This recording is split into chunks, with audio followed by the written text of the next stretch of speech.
Sécurité, sécurité, sécurité. Oh là, oh là, oh là, oh là. Bon, ok. C'est quand même important, la sécurité. Et ouais, allez. Comment sécuriser efficacement votre habitat, que ce soit un studio, une maison, un cabanon de jardin ou un château, mais sans entraver la liberté de chacun d'aller et venir? Eh bien, c'est ici que ça se passe. Voici un nouvel exemple de tableau de bord que vous pouvez, de votre côté, créer avec le système domotique Home Assistant. Toutes les intégrations et cartes y sont détaillées et je vous dis tout sur l'organisation globale du dashboard, les différentes parties du tableau, 4 parties verticales que j'ai imaginées, comment j'ai intégré chaque carte et comment je suis prévenu des événements que je considère importants pour la sécurité de mon appartement. Vous qui êtes déjà abonné à ma chaîne, vous connaissez déjà plein d'autres dashboards Home Assistant ultra complets que je vous ai présentés, comme aujourd'hui. Si vous découvrez cette vidéo en premier, pas de panique, je vous mets les liens vers les autres juste ici, ici, dans les commentaires, pour que vous puissiez tout suivre sans rien manquer de mes tableaux de bord. Et pour les suivants, abonnez-vous ici avec la petite cloche et vous serez prévenu directement dès qu'un nouveau tableau de bord vous sera présenté. Alors, dans une première vidéo, j'avais présenté un dashboard complet qui reprend certains éléments des autres. Un autre présente l'organisation de toutes mes lumières et comment j'interagis avec elles, ce qui fait que ce n'est plus les lumières qui me contrôlent, mais c'est bien moi qui contrôle mes lumières. Un autre se présente sous forme d'un super plan 3D interactif de tout mon appartement vu de dessus. Je peux agir sur toutes les pièces avec un doigt très facilement. Un autre encore est consacré exclusivement à la qualité de l'air de mon intérieur avec une station météo ultra complète. Et ouais, la météo dans mon salon. Alors, la vidéo du jour est consacrée à la sécurité de votre appartement avec 4 parties.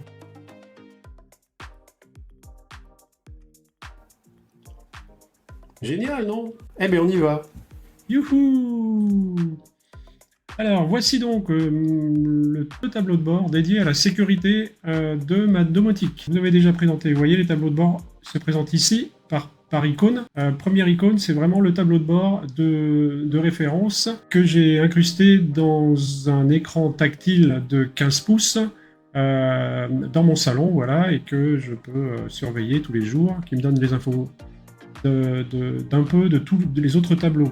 Celui que j'aimerais vous présenter aujourd'hui est vraiment sympa aussi, puisqu'il propose vraiment d'avoir une vue globale sur tout ce qui est sécurité de l'appartement. Donc il est découpé en 4 parties. Protection humaine pour la première, tout ce qui concerne les êtres humains entre guillemets, et leur sécurité. La deuxième partie, c'est la sécurité, ce que j'ai appelé hardware et software, tout ce qui est éteint, tout ce qui est allumé, etc. Les températures, les batteries de chaque appareil. Je peux avoir une vue globale de la puissance des signaux, une surveillance de l'environnement, voilà. Une alerte météo ici, qui m'alerte aussi des alertes orange-rouge. Alors j'ai présenté aussi la carte globale, je vous invite à aller voir. Là j'en ai mis une sympa, qui m'avertit un petit peu si si on baigne dans des petites particules un petit peu. C'est là que j'ai les alertes qui apparaissent. Alors, vous voyez, j'ai tout simplement mon téléphone à charger ici, les caméras qui peuvent m'alerter aussi s'il y a un intrus, etc. Voilà, tout ce qui est partie surveillance alerte ici. Le prochain réveil qui est aussi une alerte.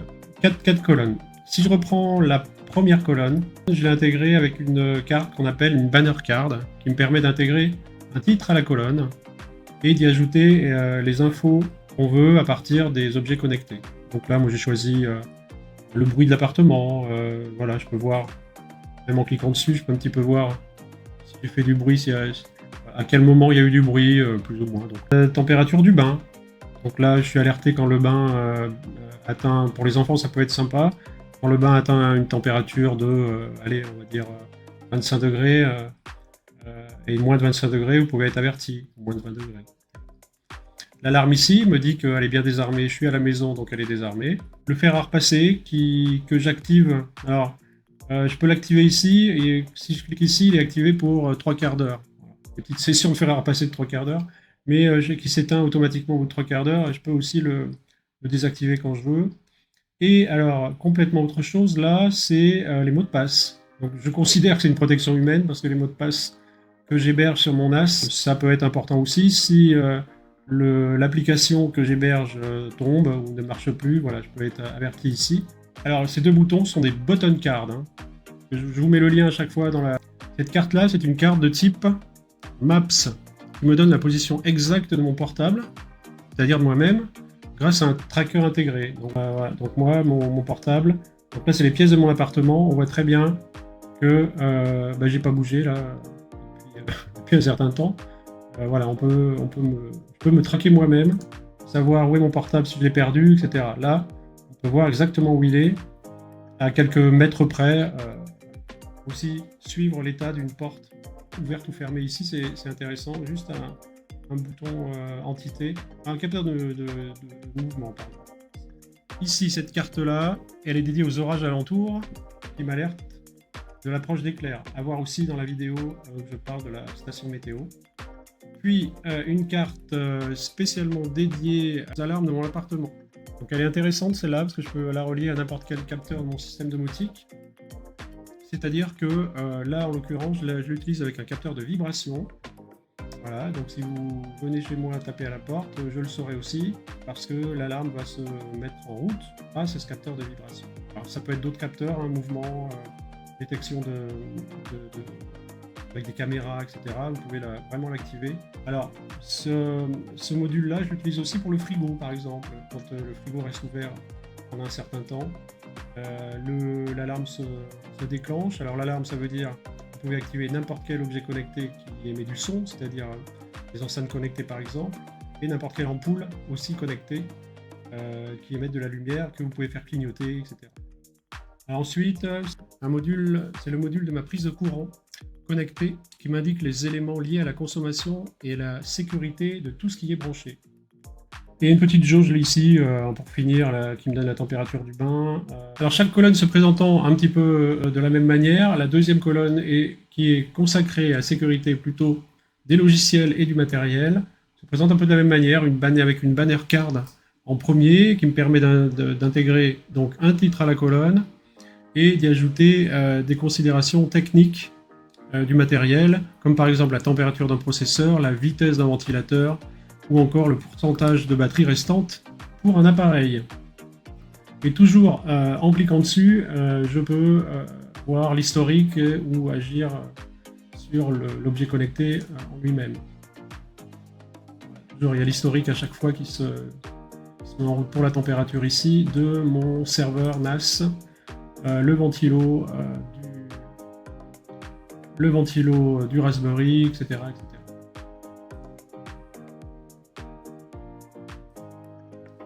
La batterie du téléphone, là on voit que je l'ai chargé, et il se décharge tout seul.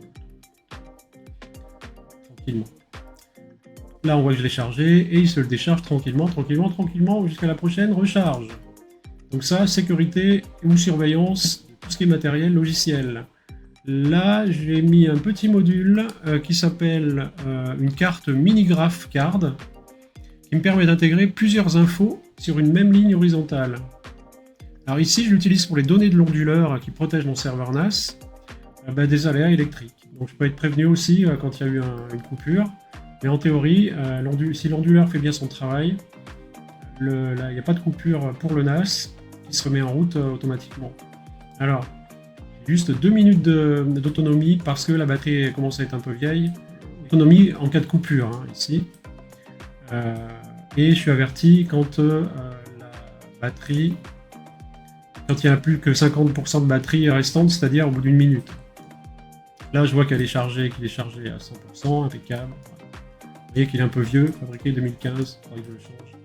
Mais bien pratique pour les micro-coupures, je vous conseille onduleur pour protéger votre serveur ou votre ordi, tout ce que vous voulez à la maison. Ici, j'ai tous les appareils connectés de type ordinateur ou serveur, voilà. Là, j'ai deux serveurs, un serveur de sauvegarde, un serveur. Mon système domotique ici, qui est intégré dans mon serveur d'ailleurs, des tablettes, des portables et mon écran mural Raspberry qui est ici. Donc je vois tout ce qui est allumé, tout ce qui est éteint. Alors cette carte de type grid me permet de visualiser en un clin d'œil chaque état, donc allumé ou éteint de mes appareils. Voilà l'adresse IP que je vais flouter, hein, vous la voyez, mais l'adresse IP ici, c'est intéressant aussi. Le code qui me permet d'avoir ce petit tableau avec mon adresse IP, ben, je vous le donne en commentaire. Voilà, très facile à intégrer. Là, une carte, c'est une carte de type clin d'œil qui me permet d'avoir une idée de la qualité des signaux de chaque appareil. Plus l'appareil est loin du serveur, plus il faut le surveiller, et plus sa pile risque de se vider avant les autres. Je peux être aussi informé de la puissance de la pile qu'il reste dans l'objet connecté. Alors pour info, c'est souvent ce que vous mettez ou loin ou qui subit des intempéries, qui a tendance à s'user plus vite forcément. Donc les piles de ma sonnette par exemple a tendance à... Je l'ai changé une fois, mais sinon tout dure quelques années, hein, vous pouvez y aller, il n'y a pas de problème.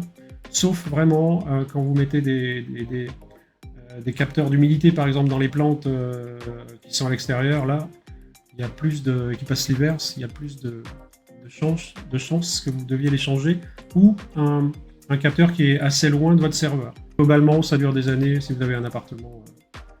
Alors la troisième colonne est dédiée à la surveillance de l'environnement. Alors pareil, une banner card qui présente 4 infos que je juge importantes pour tout ce qui est température extérieure et intérieure. Voilà. Donc pour la température extérieure, c'est une intégration météo que je présente aussi dans la vidéo dédiée au tableau de bord sur la météo. Le deuxième me propose la température intérieure qui m'est donnée par un système NetNamo que je présente aussi. Je vous propose le lien dans les commentaires. C'est vraiment dans la description, pardon. Il est vraiment chouette parce qu'il me propose vraiment l'humidité. C'est lui qui me propose le bruit de l'appartement ici. L'humidité, la température, etc. etc. Des années que je l'ai, sans souci, sans problème. Voilà. Il me donne vraiment toutes les infos. Il tombe jamais en panne, pas de problème. Et un bouton pour la porte-fenêtre qui me dit qu'elle est bien fermée. Voilà, une porte-fenêtre, ça peut être un peu problématique s'il pleut, donc je peux être prévenu aussi. Je suis prévenu par une alerte ici qui me dit que quand la porte-fenêtre est ouverte et que le temps est à la pluie, je suis prévenu aussi qu'il faut éventuellement fermer la porte-fenêtre. Alors, comme dans la deuxième colonne, une carte horizontale ici, une mini graph card, hein, il me semble, si j'ai bien bonne mémoire, là qui me donne toutes les infos concernant la plante du patio, voilà, capteur d'humidité et de température, qui me donne tout, la conductivité aussi, voilà, c'est vraiment un capteur dédié aux plantes, la fameuse qualité du signal ici, l'illuminance, donc là on voit qu'elle est en plein soleil, enfin voilà, et un petit soleil là-dessus, etc., etc.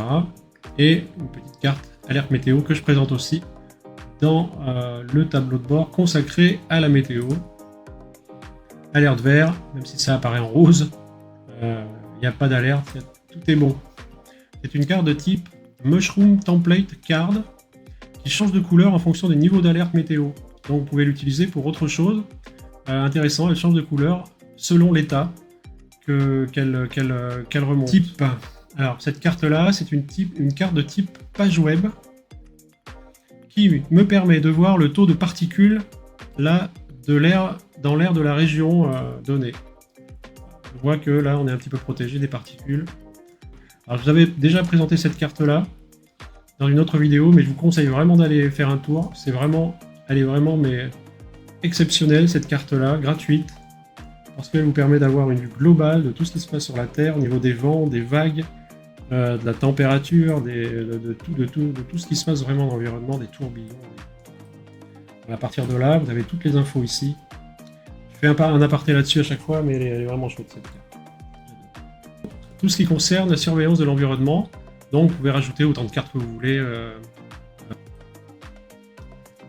La quatrième colonne présente tout ce qui est surveillance et alerte, qui prévient des événements un petit peu vus dans les parties d'avant. Donc toujours la banner card qui permet de visualiser rapidement les informations que je veux surveiller. Ici, il y a le taux d'humidité, mes abonnés YouTube, voilà, vous pourrez mettre bien d'autres choses. Je ne sécurise pas ma maison comme un fou, puisque dans les surveillances et alertes, j'ai mes abonnés YouTube, mes vues, la plante du patio, son taux d'humidité. Voilà, donc je pourrais mettre autre chose. Je peux voir aussi si l'alarme est désactivée, activée ici très, très facilement. Et à chaque fois que j'allume une ampoule, là, je vais allumer la lampe du salon. Voilà. Elle apparaît ici aussi, donc je peux surveiller rapidement toutes les ampoules qui sont allumées là. Voilà, je vais la rééteindre. La caméra ici que je peux mettre en version live ou sous forme d'image. Voilà, je la branche pas tout le temps, elle est disponible, mais je pourrais la mettre ici. Pareil, deux boutons. Alors un bouton de type jauge qui me donne la température, le taux de CO2 de la chambre, toujours avec le même appareil, un NetNamo, qui me donne aussi l'humidité ici, la température intérieure. Donc, il me donne ici le taux de CO2 du moment. Donc, je peux être averti aussi. Je vais vous montrer tout à l'heure dans le côté édition quel bouton apparaît quand le taux de CO2 passe dans le rouge. Prochain réveil ici, pareil, carte d'identité qui me liée à mon portable et à l'application alarme de mon portable, etc., etc. Je passe en mode édition. J'ai toutes les cartes, vous voyez, qui apparaissent dans certaines conditions. Donc la première va apparaître, on peut le deviner très facilement, quand la machine à laver est en cours. La deuxième, quand le fer à repasser est allumé. Le troisième a si l'onduleur est en recharge après coupure. S'il faut arroser les plantes, c'est-à-dire si le taux d'humidité est tombé en dessous, je crois, de 10% ou 15%, je ne sais plus trop. Si le frigo est resté ouvert, donc je vous ai dit tout à l'heure, le bouton ici d'alarme visuelle apparaît, plus j'ai mis l'ampoule du patio qui éclaire, et un petit message à mon enceinte connectée. Comme ça, si je ne sais pas que le frigo est ouvert là. Voilà, toute une petite série pour les alertes météo. Le casque Oculus à charger, et tout ce qui est en Bluetooth ou connecté, vous pouvez le mettre ici. Qu'est-ce qu'il y a d'autre? Ah oui, la pleine lune. Donc voilà, une petite carte pleine lune aussi que j'ai présentée dans la station météo, qui apparaît quand la pleine lune est là. Ici, fermer la fenêtre de la chambre quand il fait trop chaud, par exemple. Alors, je pourrais mettre quand il pleut, etc. Et ouvrir les fenêtres si le fameux taux de CO2 dépasse un certain seuil et arrive dans le rouge. Voilà. Les orages alentours, la carte apparaît quand les premiers orages se situent à moins de 30 km. Ici, encore la porte-fenêtre à fermer avec deux conditions, si elle est ouverte déjà, et si le temps est à la pluie, donc elle va apparaître dans le tableau de bord. Si un Raspberry est planté ou si une machine ne fonctionne plus, vous pouvez aussi mettre des boutons ici, etc. etc. Oui, alors ici c'est intéressant, la dernière carte là, intrusion, qui me donne en fait la possibilité de bien m'assurer que tout ça est bien activé. C'est-à-dire que l'alarme peut être déclenchée, un intrus arrive, théoriquement l'alarme se déclenche à partir d'automatisation. Si l'automatisation est désactivée, ce qu'on peut faire à la main aussi, s'il y a problème, vous voyez là, donc c'est une prévention en fait, pour bien s'assurer que l'alarme va bien se déclencher s'il y a un intrus qui arrive. Pour conclure, vous avez maintenant un tableau de bord Home Assistant complet avec toutes les informations et contrôles que vous pouvez facilement personnaliser pour sécuriser votre propre habitat. Des tas d'automatisations peuvent être imaginées pour être prévenues par SMS ou déclencher des alarmes sonores ou visuelles. Bref, il est donc possible de s'amuser avec ces objets connectés tout en sécurisant toute sa famille. Attention toutefois de bien régler tout cela de manière à ce que rien ne se déclenche aléatoirement ou en cas de panne d'une partie du système. L'idée étant aussi de surveiller les alimentations des différents appareils pour être prévenu avant l'arrêt des appareils connectés. C'est de la prévention d'objets connectés en gros. J'aurais aussi pu montrer d'autres objets connectés comme des capteurs de fumée, des serrures connectées ou encore des détecteurs d'inondation qui fonctionnent grâce à des capteurs de fuite d'eau pour être alertés en cas d'inondation. Ainsi, on peut automatiser l'activation de pompes, par exemple, avec la fermeture de vannes automatiques. Voilà. Si vous avez manqué mes précédentes vidéos sur les tableaux de bord très complets, je vous invite à les regarder. Les liens sont là et là. pour découvrir encore plus de fonctionnalités et d'astuces.